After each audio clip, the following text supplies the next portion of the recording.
Hello, this is another edition of Storytelling on Orchard Street. I'm your host, Pete Salamita, in the broadcast studios, or the podcast studios of P&T Knitwear Bookstore. See, just like that. It's a great bookstore here in the Lower East Side. With me in the studio today is Matthew Hupert, who is a writer, a multimedia artist from New York City, a founder of the NeuroNautic Institute and of the NeuroNautic Press. He has two full-length collections. Ism is a Retrovirus that's on 3 Rooms Press, and Secular Pantheism from 2019 on NeuroNautic Press. Sorry about that. He is also the author of several chapbooks, and his writing has appeared in numerous journals and anthologies. I'm going to read the rest after you come and say hello. Yeah, so that was a lot to get at once. Yeah, no doubt. Well, welcome to the show. We can tell the audience that we've kind of gone through the same circles, know a lot of the same people, but actually never talked before. That's right.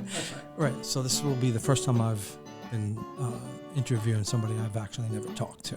But that's cool. We'll get to know each other now. It's fabulous. Yeah, at the same time our audience does. It's a real pleasure to be here. Yes. I'm going to go back. I'm going to read the second paragraph in a little bit. But I forgot to tell you this, but of course you've listened to some of them. You've watched some of them. I like to just get to know the person a little bit before we go into the art. Sure. Where'd you grow up? In New York City. Okay. So I was born in Brooklyn. But when I was young, we moved to Yorkville, which a lot of people think is the Upper East Side, but it's really its own unique little enclave. Okay. So, born, raised, everything. Yeah. And here today. Yeah, I've traveled the world, but Right. I always end up back here. Right. Okay. Cool. And why is that? There's no place like New York. Right. Once it gets under your skin, nothing else will do. Right. Yeah, I often think I've been here since I grew up on Long Island, but I've been in Brooklyn since '79, so it's a pretty long time. And I don't know. Sometimes I think, well, where else could I live? Like, could I be happy in Lisbon? That's right. You know. I'm always checking out what cities I think are livable. But It's really just contingency. I think. Right. Well, also for what we do, there's a lot going on here. You know. So, all right, we got that part of the whole thing out. Did you study writing? No. Okay. So when did you get heavily into it? And what else were you doing? What else have you done? I studied anthropology and drama and weird futurist philosophy and other things. I was throughout the 90s. I was a video artist, a VJ. Right. Doing really super psychedelic stuff in clubs and raves and stuff, and always searching for my art form. But it wasn't until really around the year 2000 that I really started to write seriously and realized that was what I was looking for. Okay. I'm going to give you 2 options. Okay. One, I can get up and change the light because I realize you're kind of dark. We can start all over. Either way. All right, let me try it real quick. I'm going to get up. This is kind of weird.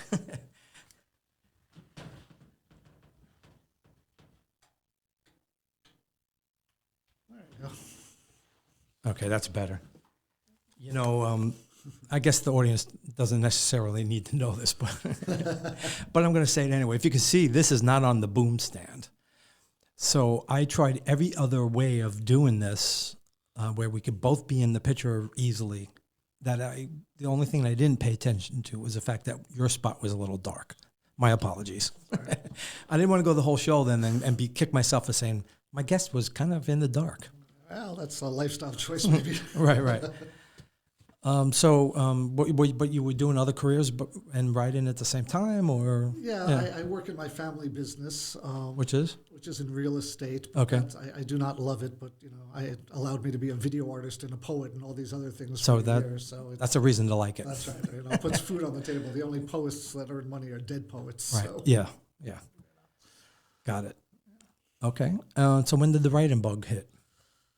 Well, I'd been writing it's kind of maybe an interesting story. I don't know. I was trying to I was fooling around with it. As I said, I was a visual artist for years, and things weren't quite clicking. What kind of visual artist? Computers and video, and I did some painting, but that was never really the gig. Right.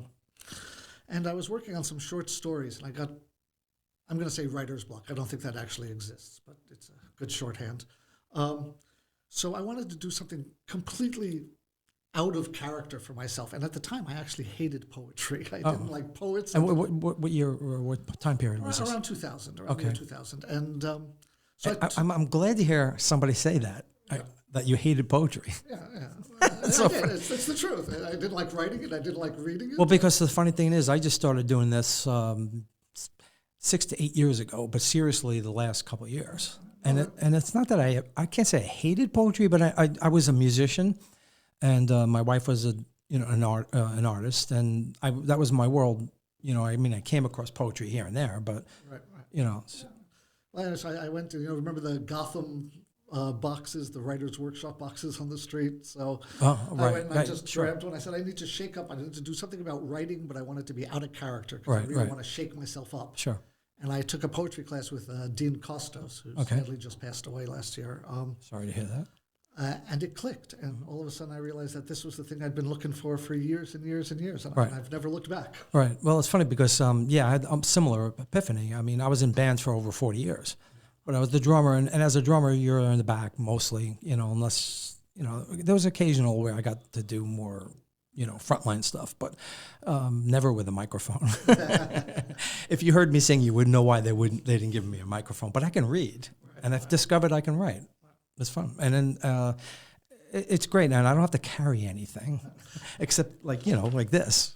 No, exactly right. I was a video artist working in raves, so I was bringing and then projectors, a lot of equipment, like this, and projectors and computers and cameras because we were mixing stuff live. I mean, it was really great stuff we were doing, but 16-year-old kids were treating 30-something-year-old me like a sideshow, and I just had enough of it. And I could carry a pen and a piece of paper. Exactly. Well, I was a drummer for 40 years, and then I always had a car, which meant half the times I was picking up the guitars, too. Of course. I was also, later on, I became a chef, so I did catering. Oh, actually, and in between, I DJ'd, a mobile DJ, so I had to carry all that. So I've had 3 lives of carrying gear. I'm happy to just, occasionally I bring a speaker with me, something like that, Good to go. Yeah. I hear that. All right. So this is like you said, the class was around 2000? Yeah, something like that. Okay, so when did it get to the point where you felt confident to put a book out? Well, my first book came out about 10 years after that. But, so in between, what were you doing? Were you going to open mics? Yeah, back a lot. There was the open mic at that time at Cornelia Street Cafe every Friday, and there was one on a place called Nightingales on 13th Street. Oh, I remember. I played in bands in that. It used to be a really crap rock and roll bar, which was great. Right, and I added to that crap rock and roll. Yeah. All my friends played there. Right. Yeah. I'm not saying anything about the people who played. I'm talking about the bar itself. Right. And then they cleaned it up, and a long-term poetry series started there for a long time, right when I was starting to come out. And I think a lot of the people who are big in the New York scene now really cut their teeth there at Nightingales. Cool. That's interesting. And so those were the 2 that I was mostly going to, and then others. And I really loved. I loved being on the mic, and I love it too. I mean, I like. They're both very different, things, but they satisfy the 2 sides of my personality. Because I have, when you're writing, you get to be creative, and you can make something happen out of nothing, But then when you get to read it, you get to put a show on. And I got to admit, I like to put a show on. Exactly right. And they're 2 completely different skill sets. Right. I know great poets who I can't stand listening to them read. Right. And I also know poets on the other side who I think are good on the page, but then when they get up to perform, it's electric. Right. And if you're lucky, you can do both. I feel like I do both. I feel like I do both too. And I also last summer started doing you heard that guitar part. That's Fred Genziano. Last year I wanted to submit some poetry to a contest, but you could do it with music. I'm like, and so Fred and I have known each other since the late '70s, but he's a drummer also. So we didn't, mostly we're in separate bands. Sometimes we work together, but this has been great because he's been really seriously playing the guitar more than the drums, and now I'm doing this more than the drums, and we get to collaborate. It's fun. That's fun. Yeah. So, what do you want to talk about? Like, you got we've gone 10 years now. You've put a book out. In between, had you submitted any of the poems to journals or? I submitted a little bit, not enough. I still don't submit enough. I think that's actually my weakest point, is that I never know what to send to who, and I find the whole thing and totally did you wind up on any anthologies or? A couple, like Great Weather for Media. I got into a few of theirs. And Cat and Pete's Three Rooms Press. I got some stuff from there. And, here and there things popped up. Actually, my first poem, which maybe I'll read for you later, that ever got published got picked up in some scholarly journal, because Dean Costos was what they called a new formalist, my first teacher, which so it's sort of, you still use the old forms, but because it's the 21st century, you're not locked into them. They're just more of a jumping off point. Right. And that's how I learned, and I think it's a great way to learn, because it really teaches you the craft. Just like, Picasso could paint a good portrait before he...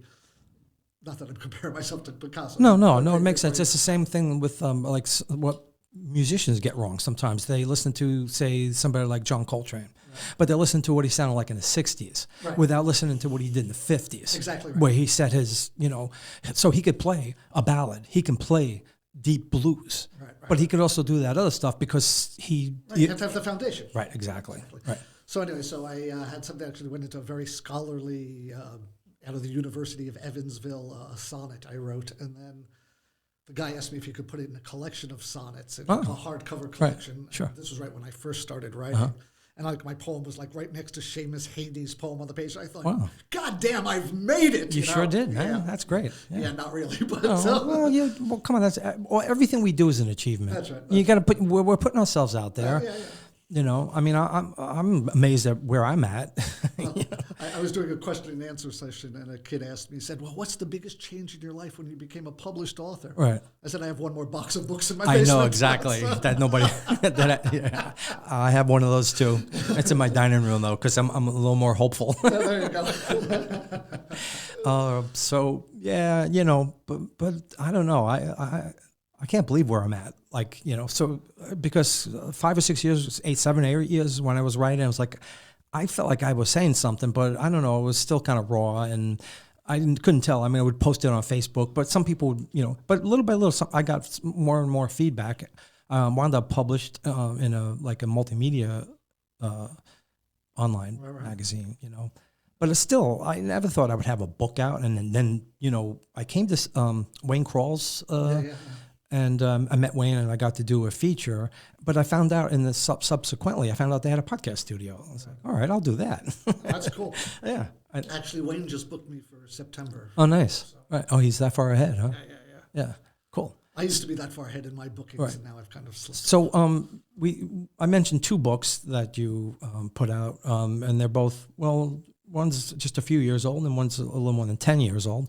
You want to pick one to or you can read anything you want, but do you have something from either of those books you'd like to read? I'll read that poem that I actually just mentioned, the first one that I ever had published. And which one, so which book is this? This is Ism? Ism is a Retrovirus. Nice. That was a line I was trying to stick in a poem for years, and I could not find a poem for it.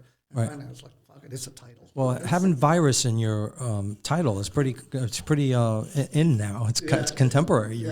You foresaw something, I think. I think. Anyway, this is called Hard Bop, a Modal Sonnet. Nice. Talk about Coltrane, right? Hard Bop, a Modal Sonnet. I need to get some rhythm in my speech, a soulful sort of sultry syncopation, notes too high, too low to easily reach, a riff to proclaim my conflagration.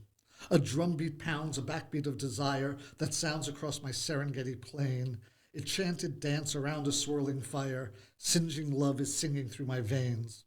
Hot licks and crazed improvisation styles, the whisper tune of limbs and lips and sighs, as sweet as any solo played by Miles, as shocking as my first glimpse of your eyes. If only I could play a bebop tune that burns the burn I burn when I'm with you. Cool, man. I love that. It definitely has a musical quality to it, You ever tried doing it with music? Not this one. I would love to sort of put some people together. I've done a few times. I've read with jazz bands improvising behind me, and it's so much fun. Yeah, I'd like to do a lot more. But also, I've been picking music that fits what some of my poems, but pre-recorded music. Like I have one song about the griot tradition, and I got a track from Siddiqui. I'm just drawing a blank right now. The kora player from Mali. I don't know why I'm drawing a blank. It's fun, you know. And when you do a set, it's nice to throw in some of that in there, change it up a little bit. Yeah. Yeah, yeah. Well, I'm always looking for new people to collaborate with. Right. So Cool. that's, Yeah. that's the point of this. Right. Because none of us are getting rich on it, so we might as well have fun. Well, that's it for me, man. It's about the creativity and then meeting people and stuff. You know. Yeah. It's a great community. The New York poetry community is Right. tremendous. So when you wrote that, were you thinking about music? Had you listened to something that kind of spurred it, or you know? That was Came from. It was written, I think, right around when my first kid was born. But I was listening to a lot of Miles. How many kids do you have? Only one. Oh, okay. My first and only kid. Okay, that's why fine. I said That's first all. kid. That's all I have too. How old? Boy, girl? A boy. And how old is he? He's 18 now. Oh, okay. He just started college. My son's going to be 20 in September, so yeah, we have something kind of in common here. What came to fatherhood late. I was in Yeah, my me too. mid-40s. Me too. and, Yeah. Because I had a lot of life to do. You Right. know? I traveled the world.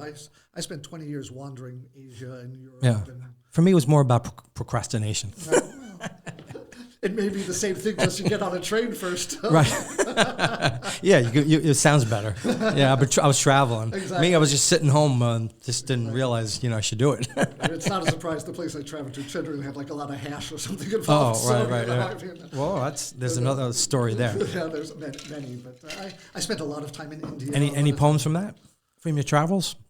Yeah, definitely. I don't know if I'd have to look to pull one up. Right. Okay. Yeah, no, I definitely do. Because I would imagine getting out of your place, you go somewhere else, so it must lead to something, right? I think it's the most important thing you can do because, it doesn't have to be travel, but you have to be able to take yourself out of your everyday context. Right. Because if you're never out of context, you never know who you are, or you only know yourself in context. Right. So when you go into another context, then what's left? Right. That's you. Well, my whole book and everything I've written has been written on my phone. Right. Because I always have it. It's in my pocket. And I hate writing by hand because my handwriting looks like a demented person. Yeah, you and me both. And I'm not, computer I always feels like it just makes you sit right here, So I've been on my bicycle and come up with an idea. I've been in, I go to certain places like Red Hook for some reason. I find Red Hook. Do you live in Brooklyn or No, I live. Oh, you said I live on 83rd Yorkville. Street. You said Yorkville. Yeah. Strolling around Yorkville, is that? Yeah. Get the. Well, there's stuff. There's stuff. Yeah. Right. There's poetry everywhere. Sure. That's what the whole lesson of James Joyce was, that any life is interesting when examined in enough detail. Right. And I think that's true. That's, there's beauty everywhere. There's fascination everywhere. Right. There's horror and pain and the whole human experience. Right. Stories. It's always right there. You just Right. have to look for it, be Right. open to take it in. Right. Yeah, I get inspiration from sometimes a movie, or something I hear on the radio, a story, anywhere. Sometimes it's just a sentence. Did that ever happen to you? Like you like the sentence, and then you wind up writing a story, right? Of course. Yeah. I always say, and I have just started teaching over at the West Side Y, and I'm trying to drill this into the students a little bit, but with all art, but especially poetry, our job is to universalize the personal. Right. That's what we do. We take our own personal stuff, but if it's just your personal stuff, that's masturbation. That's not art. True. But if somebody else responds to it and they're like, oh, I never thought of it that way, but that seems true to me, or it opens something up, that's art, and that's what Right. we do. So is there any elements of yourself in your poetry? Or is it all outside of yourself? No, I'm way too much of a narcissist. Oh, okay. I'm outside of myself. Right. I was trying to look for something that I wrote recently because it was all about this one line came up with something that doesn't, and I love the line. My friend put music to it. We're working on that now. Anyway, it's not important. Yeah. All right, let's get back to you. All right. How about, I lost the screen here. There we go. Why, maybe, what is it, 10 year, 12 year, no, 12 years? No. Oh, it's only 8 years in between the two books. That's a good amount. Yeah. In between, did you do submit to anything else? Or? I submitted a bit. I did a lot of sort of like I make my own chapbooks by hand. Oh, cool. Can I see? Yeah, absolutely. Nice. Absolutely. That's all. I print those by hand. I Oh fold man, them. that's I cut really them. love it. Huh? And so I probably, over those years, I probably did, I don't know, a half dozen of Right. those or whatever. Let's see if I can get that. That's my most recent one of those. That's all very short poems, which is why it's called Seeds. Cool, man. I like it. I'll sign it over. You can have it. Oh, nice. And I don't know what I was about to say. Anyway. Yeah. So, anything planned, future, book-wise or otherwise? Well, I've got a lot of irons in the fire. My life kind of blew up in my face over the last year, which has kind of made me step back a little Sure. bit from a few things. But I'm starting to roll back into it a little bit. Okay. But the press I run together with, and also the readings with Megan Grupposo, who's my poetry partner. And we're starting to try to put together an anthology, which will be our second anthology. Let me take a side note here. We did this one called Night in the Naked City. Okay. I mentioned that to you earlier that I have a reading that's an annual reading of New York poets. Nice. Once a year, it's all native New Yorkers. And it's actually this week. I know by the time this podcast is out, it will have passed. Okay. But, Nice this cover. next Thursday, we're doing it. That's from one of my photos. Oh, all right. Cool. So this was an anthology based on people who'd read at that time. I guess it was Right. the 8th year of Sure. this reading. Right. All poets who had read at that reading. George Wallace is in here. Thomas Nice. Fucaloro. I don't know. Did you know Steve Dalachinsky before? No, he passed some away? of these names, except George, the other names are new to me. Yeah. Anyway, he was kind of a big deal in New York, seeing Steve, and he passed while I was putting this book together, which, so the book is obviously dedicated to him, and I have like 3 of his final works in here. So Nice. I'm sorry to hear you lost your friend. responsibility to Right. this, because he was a big deal both in the music scene and the poetry scene in Okay. New York. Anyway, Right. but we're planning on another anthology now, which my parents are both Holocaust survivors. Oh, And I was talking to a woman a few years back who's I think... are they still alive? No, they both passed away in the last few years. Okay. Oh, sorry. Thank you. A woman whose grandparents, I believe, were in the Armenian genocide. Oh, And we're talking about what it's like to be this generational trauma, but also the strength of survival. So we're trying to put together a book now, and we haven't quite honed it down to the right point yet, but it's almost there, where we want to get poets who are the children of survivors of various genocides and that's powerful. displacements. That's a great idea. But man. I don't love want it. But I don't want it to be negative. Right. I don't want it to be focused on the pain. Right. What I learned from my parents is, and it took me until I was an adult to understand that they are survivors, and Right. that means something. That's Sure. That's not small. They survived as horrific a situation as any human And not that beings many ever. people survived either. And, So how old were they when they were released? Like they must have been. They were very young. Yeah. My father was he was in the camps for a long time. He was in from when he was 15 until he was 19. Okay.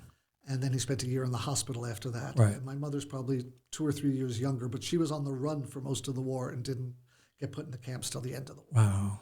They actually just made a documentary about my mother's family that won the New York Emmy last year called They Survived Together, Holy cow.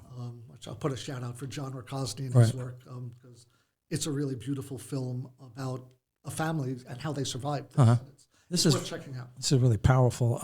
Did they talk a lot about it, or was it too painful to talk about? My father talked about it. I don't know my mother's story at all. Oh, okay. Why is that? She just didn't want She to talk couldn't about it? It was too painful for her. When did your father start talking about it with you? Like, how old were you? I think he always talked to me Did about he? it to some degree. Right. He also he used to love to talk to my girlfriends about it. Right. Because Okay. he wanted them to understand. Right. It was. When you're in that situation, it's the water you swim in. You don't Sure. realize. Right. Right. People. That's all. That's the only reality he knew. Yeah. Right. People would always say, "Oh, did you see Shoah? Or did you see Schindler's List?" I'm Right. like, "No, I saw my father's face every day of my life, and Right. I didn't need to see Shoah." Sure. Right. So it was just, and all the adults I knew, for the most part, were survivors. I mean, both in my family and their friends. And what'd your father do? My father was an engineer, a civil engineer, Oh. and my mother was a doctor. So how old was he when he came? When he came to this country? They came to America in 1959 Okay. because Where were they living in between? in Germany. Okay. In Munich. Was that hard for them? Did he talk about that? Yeah, it was yes and no. But part of the German war debt at the time was for university-age people. They gave a free university education. Okay. So that's actually where my parents met, was in the Jewish student. Wow. Okay. And you can imagine what that was like. Sure. 1947 Holy in cow. Munich, Wow. the Jewish student, everybody Intense. was either on the run or a survivor or... Holy moly. So it was a pretty intense group of people. Right, because I can't imagine what it would be like. Obviously, none of us can imagine what it'd be like to be in that situation. But then to go back to your country, who sent you in that situation? I mean, Yeah. I mean, they were both Polish, but oh, okay. they were when the war ended, they were in Germany. I see. Okay, right. And then what made them come here? Well, everyone is here already by that point. All their family was I see. here. Right. And America was the promise. Sure. America was the promise. And in 1960, maybe it really still was the promise. Right. But he had a good career as an engineer? Yeah. He was a civil engineer, and then he worked in... my uncle, my mother's brother, was a brilliant inventor he did stuff that was part of the moon launches and a million other things. And they tried to start an alarm company for a while. It never really took off, but they had some really radical ideas. And then my father started in the real estate, which is how I ended up there, because he believed, if you own something, the Cossacks and the Nazis can't take it away. Did either of your parents do anything in the arts? Not really, no. No? Were they fans of it? Yeah, no, very much so. Right. I mean, I grew up in museums and theater, and we used to go to the 'Cause symphony. I didn't. I don't know where it came from. For me, my parents were not my father had really no hobbies or interests. He just worked all his life. He was one of those, came from the Depression. I guess our parents must have been fairly similar in age. Mine was born in 20 and 21. So yours are a little older than Yeah, mine. yeah. And they didn't, they just listened to music a little here and there, but not much, and not much art or anything. It came, I don't know where I got it from. I had siblings that also were, of course, we grew up, the Beatles and Motown and all that kind of stuff. And that was the early interruption. Right. But my father, unlike most of the other survivors I knew, and again, I knew a lot, his lesson was very different from most of the others. He wasn't bitter and he wasn't angry. And why do you think that is? I think it was because he was so sick in the camps and so nearly died and didn't expect to live. Right, that anything was gravy. He knew every day he lived after that was a bonus. Right. And when my brother's daughter was born, his first grandchild, the first words he said after he was born was, "We won." Wow, jeez. Yeah. And actually on the 40th anniversary of the end of the war, he went with his two best friends who were also survivors. They went to Paris and stayed in the Ritz, which had been the Nazi headquarters in Paris, to drink and raise a fuck you to the Nazis, and we're still here and you're gone. Right. Have you written anything about your parents' absolutely struggles? Where they came from and all? More or less. Right. I have actually, I can read one right here. Okay. If you want. That it's inspired by it, but it's not really directly about That's it. That's fine. And then I'll say something else if I remember afterwards. Sure. This one is called, I love long titles, so you'll bear with me. No problem. It's called, I keep reminding myself that while Man in the High Castle's a cautionary tale for most and a rear view for some, there are people out there for whom it's Lord of the Rings. Okay. It's almost a poem right there. I got a D+ in white. My wife's a B-. She's white in New York. In New Hampshire, she's ethnic. My parents fled Europe to escape the tradition of pogrom and smokestack, and I'm almost glad my father's passed, and I'm almost glad of my mother's dementia, so they couldn't see blood and soil chanters called upstanding citizens from the White House lawn. And I'm almost glad my father's passed, and I'm almost glad of my mother's dementia, so they didn't see a Pittsburgh man visit a bris, shout all Jews must die, and spray death like water in a garden of flowers. Wow. A melting pot is a cauldron of poison, insisting sameness is strength. Again, the melting pot myth is a cauldron, insisting sameness is strength. Strength is cross-pollination in populations and philosophies and families. Purity is death. That goes for gene pools and meme pools. Purity is death. Tolerance is not the high ground, it's a basic minimum. You don't want your lover, neighbor, very best friend to say, I tolerate you. That would be bad. Right. Race isn't real, but racism is. Wow, that's great. What year did your father die? He died in 2016. So he didn't see the Trump years. Right. Right. But you at that point your mother had dementia. Yeah. So they because it would have been difficult. Yeah, because a lot of the language and what's happening is reminiscent of. Excuse my language, they're the same motherfuckers. Right, yeah, sure. They called themselves America First. I don't know if you know the history of that name. Yeah. The first America First was in the 1940s. Those were the pro-fascist, ultra-right-wing Americans who were trying to side with the Nazis in the war. Right. They took the same name. That wasn't an accident. No, it's not like they all. didn't know what they were doing. That's a dog whistle to everybody. They're like, no, this is us. We're those guys. Right, yep.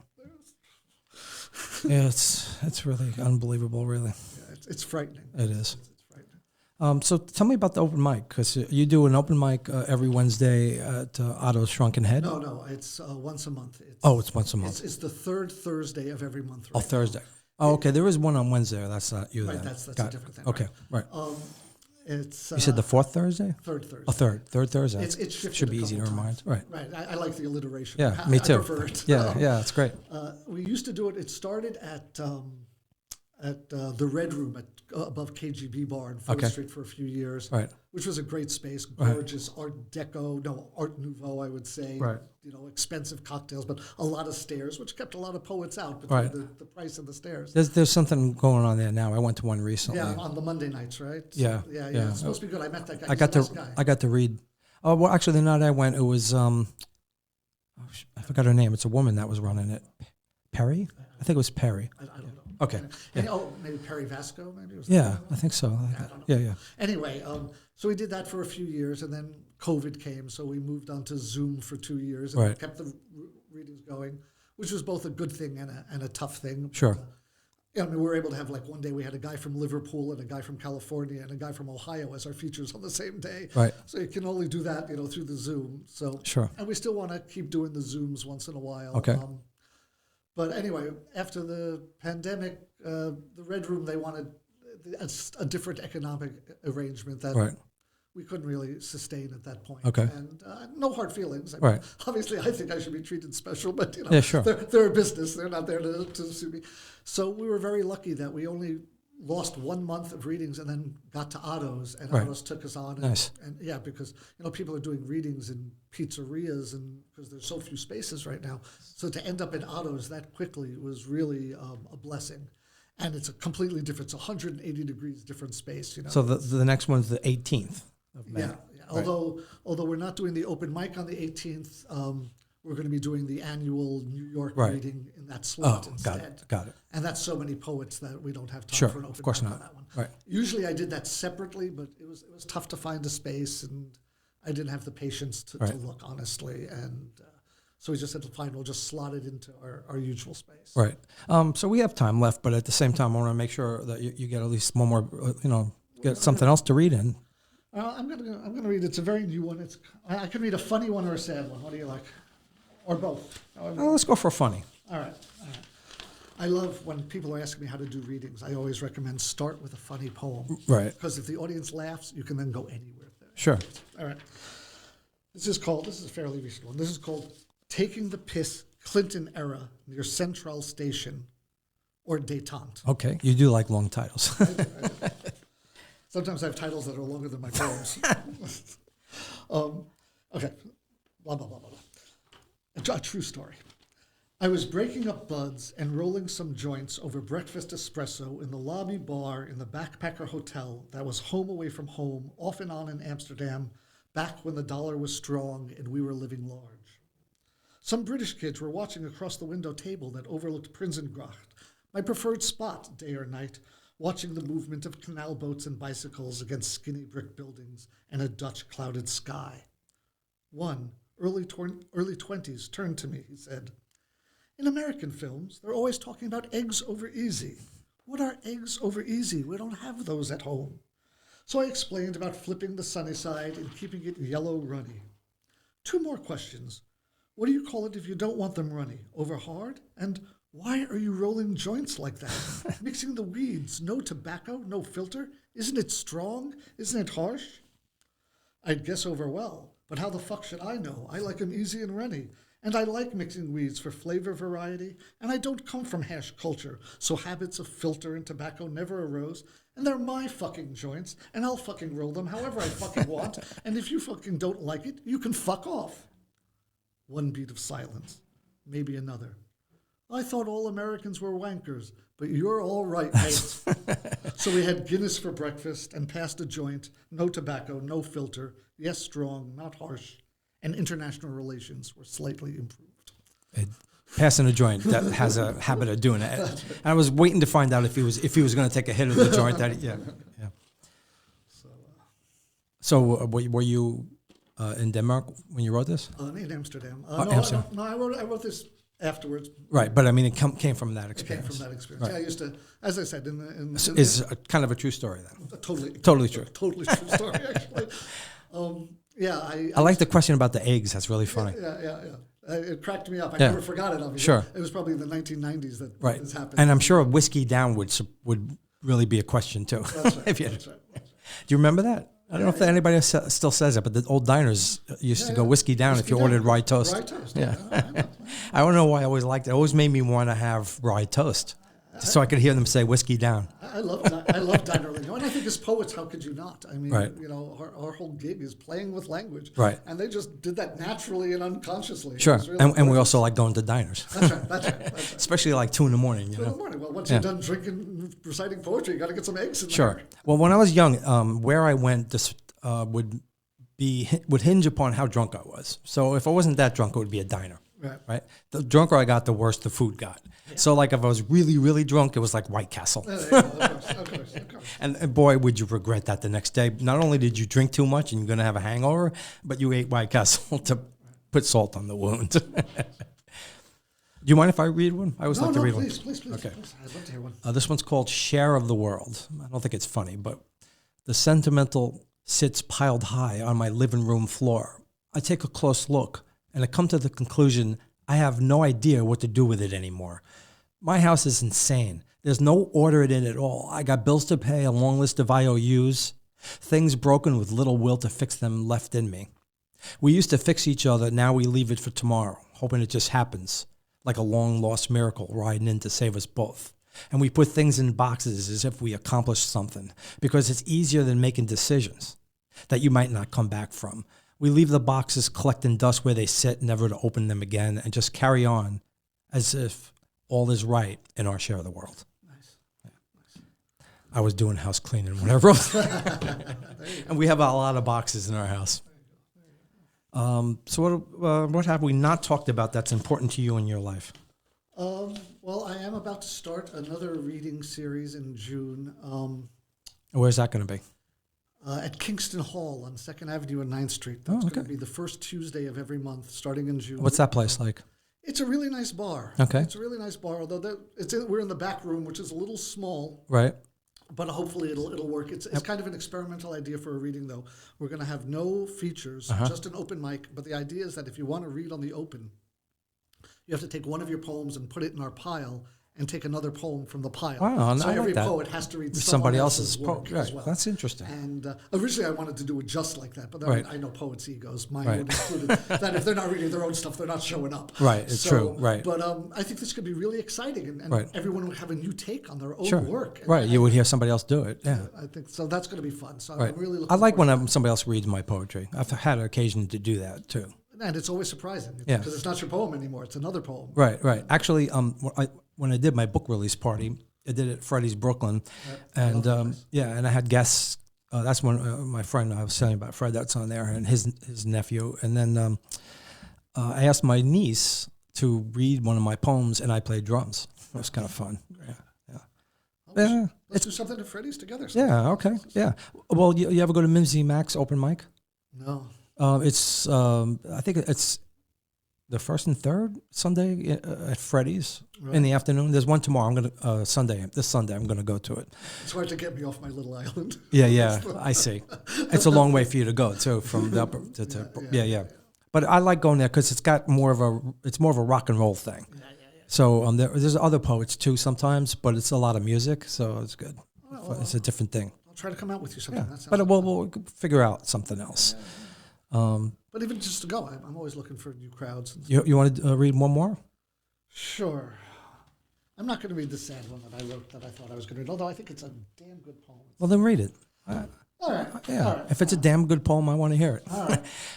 I don't want your lesser damn good stuff. I want the damn good one. They're all damn good poems. True. I know that. But you know what? You always love your newest stuff best, Right, right? So right. this is very recent, and as I said, this is How recent? I would say within the last month. Okay. Within the last month. And it's as I said, I've been going through some shit, so this is me working my way out Right, of it. okay. It's called My Mesopotamian Beard. And you do have a beard. Is it Mesopotamian? Well, it's Yeah, very that's- curly, like like on all those old Right. statues, right? Maybe needs to be a little longer for Mesopotamian. It used to be. My Mesopotamian beard. Before the chemotherapy, you wanted that one tight curl from the underside of my Mesopotamian beard. It was a compact spiral, a helix, a ring, and I said no. And I'm not sure why I said no now. Superstitious fear of the treatment to come, pretending the loss couldn't possibly happen to me. But I said no. I had so much anger, all misplaced, about cancer and loss and fear. All anger is fear misplaced, fear about you and I, and death and depression, and it all came out sideways. It was just one small no in a long series of no's in a life meant for yes, and it might be the no I regret the most. After the chemotherapy, after my Mesopotamian beard disappeared, it returned, and once again there's that small spiral just under my chin. My Mesopotamian beard returned, and I can only wonder if I'd given it to you as talisman, a small, small curl in a small, small box, or a locket to hang on your swan song neck, if you'd still be here with me now, and this house would still be a home. Wow. So you want to talk about that? I'm going through a divorce that I really didn't want. Got it. All right. And the cancer? The cancer, I've been cancer-free about a year and a half now, is lymphoma. Wow. That's a tough one to battle too, isn't it? I Or was it early, found early? Well, lymphoma is weird because you can't actually find it early, from what I understand, because it doesn't manifest until it would be what would be stage 2 with any other cancer. Wow. But So I was kind of lucky with it. I had a great oncologist and, 9 or so chemotherapy treatments. well, over. here's to, hopefully that's it for you, man. That's it for me. I'm done with that shit. That's great. Well, this has been a great show. There's a lot brought out. This show is really intense, man. I'm glad to have you on the show. I'm really happy to hear your poetry. It's fantastic. Anytime. Yeah. And I'll just have to check out all the open mics that you're doing for sure. Yeah, come. The Autos is a really great space. It's really revitalized the reading. Right. It's been really fun. It's Right. We've been packing the house. We've had great features. Do you have a page just for the open mic, or I should be following? Maybe you could send me a link if you do. There's on Instagram. There's something called, I think it's under NeuroNautic Press. Okay. And then if you go to, and the NeuroNautic Institute has a page on Facebook. Okay. Well, we can talk about that. But how can the listeners follow you? Or is there anything you want to plug as far as how people can get your books, or hear your poetry? Or? The books, we're just setting up a website now. I don't know when that's going to happen. As I said, with all the shit that was going on, everything kind of took a back seat. I bet. But we want to get that up because they're self-published or it's a small press. Selling on Amazon, I almost lose money on every book. So I have them on Amazon, but I don't encourage people to buy it from there. All right. But we will have our own shop up soon. But you can follow either my name, Matthew Hupert, or NeuroNautic Institute on Facebook, or NeuroNautic Press on... Yeah, it's NeuroNautic, right? NeuroNautic, like to travel in your brain. Right. I love that. That's great. And we've been very lucky. I won the ACRA Award as a show host, which has cool. been a real ego boost. Tell the listeners what that means, because the ACRA Award is the Lower East Side Arts Awards. Nice. And in 2020, I got that in part because we kept it going through the Zoom era, right, and really put ourselves out to make sure this didn't disappear. Did they give you like a plaque or like a bowling trophy, or? Actually, what they do, it's actually wonderful. Like 40 people win in various categories: poets, writers, editors, hosts, etc. Right. And everyone is asked to contribute 40 copies of an art piece. Oh. And then you get a box with everybody else's. Get the hell art out of in here! it. That's better than. That's the award. Oh, that's great. Yeah, I love it. You keep it up. I have the box. All right. I did a little chapbook with the poems were all based on Camus. And Okay. I made 40 copies of that, and that was what I put into the ACRA award. Oh, okay. Cool. Anyway, Do you have any trophies? I don't have any trophies. I never did anything worth a trophy. That sucks. no way. And they don't give trophies to poets as far as I know. We should start one. Yeah. Why don't we do that? All right. I like that idea. We'll look into that. Beautiful.